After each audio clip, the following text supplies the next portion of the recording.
So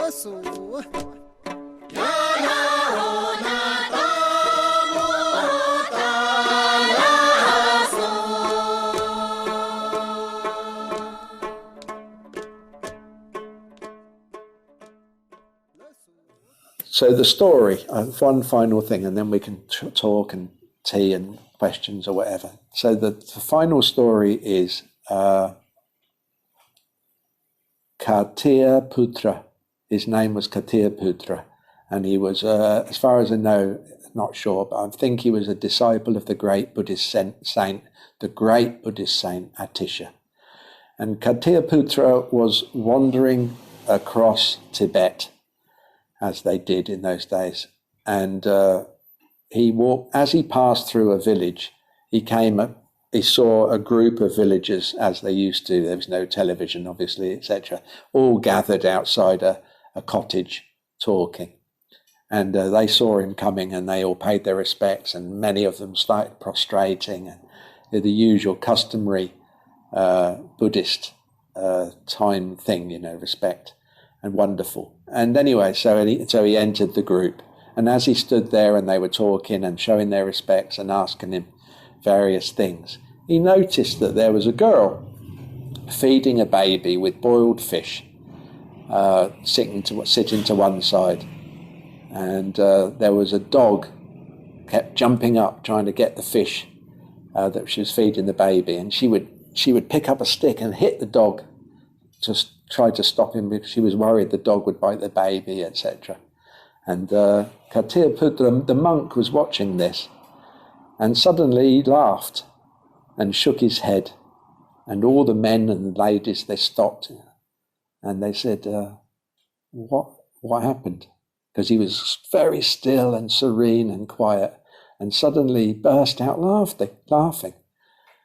And they said, Bhante, which is the name they used in those days for the, guru. Bhante, please explain what happened. Why did you outburst with laughter? And he said, he said to the girl, the baby. She said, yes. He said, and you? She said, yes. And the dog and the fish? She said, yes. And he said, he looked at the people and he said, do you remember when the girl was murdered here? And they were like, how does he know about that? And they said, yes, Bhante, yes, we remember, that was like 20 years ago, 25 years ago.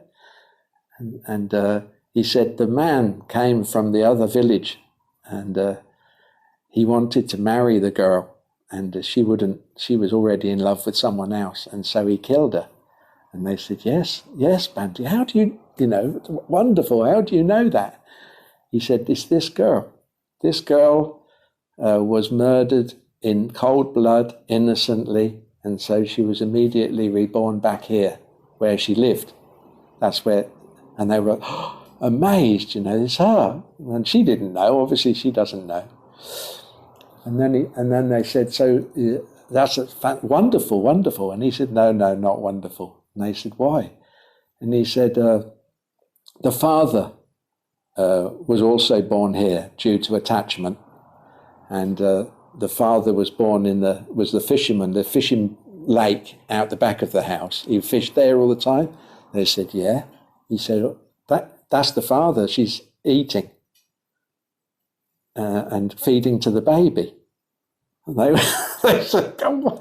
He said, yes, I promise you, that's the father. He said, and the dog, I promise you, is the mother.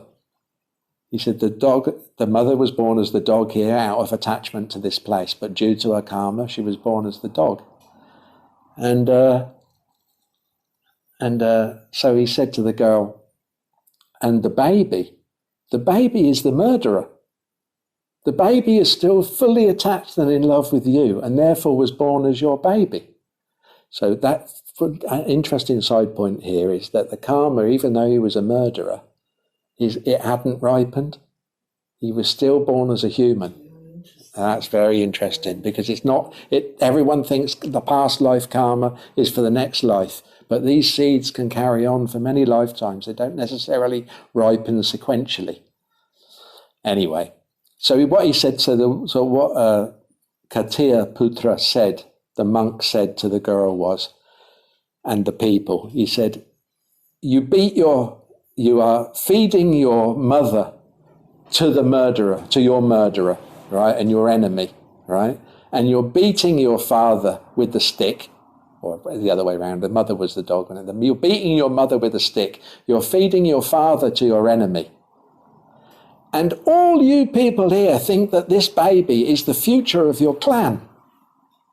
And yet it's the murderer from the other clan that you all hated. You've all hated for 25 years. And so he said, that is the cruelness and the ridiculousness of samsara, and walked off. And they were left, obviously. They learn, but what that is, so the point is, you can't take any of it seriously. You can't grasp anything. You can't say, this is my family, this is my place, this is where I live. It's all changing all the time, impermanence. It's a wheel that we just keep going round. And the hub of the wheel is the ignorance, the desire, the attachment, the aversion. We just want the self to be real, and what we like to have and what we don't like to get rid of. And you can't have any of that. None of that is real. It's just a story. We're addicted to this story, which is basically like a dream. And that is why the word Buddha actually means awake. When we awake from the dream, of the impossible dream of the self, where we can have what we want and not have what we don't want, then we become enlightened, which is called known as liberation. Liberation means we are awakened from the state of the psychosis of self-grasping at the story, the dream of existence. The end.